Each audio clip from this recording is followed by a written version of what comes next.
Zdravo, ja, danes smo imeli tukaj v vojašnici na našem usposabljanju en tak fajn dan. V bistvu prvo smo se malo spoznali z temi postopki nošenja uniforme, raznimi korakanji in pač tem bontonom. Pol smo imeli pa zdaj eno luštno predavanje o defibrilatorju, o tem, kako se oživlja, o temeljnih postopkih oživljanja.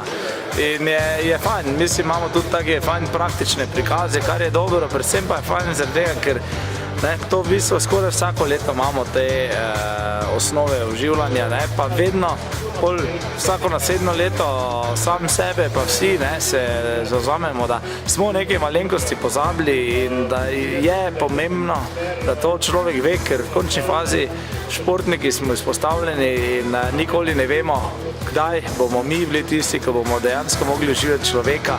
Sedaj smo spoznali tudi defibrilator in obnovili znanje prve pomoči, kar se mi zdi zelo dobrodošlo.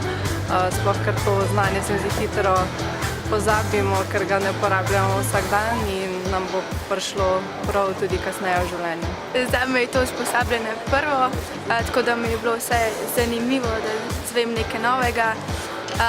Z Majo mislim, da smo oživeli lutko in da ne pozabimo, kako je pač treba pomagati in da mislim, da bova pristopile, če se nama to slučajno zgodi.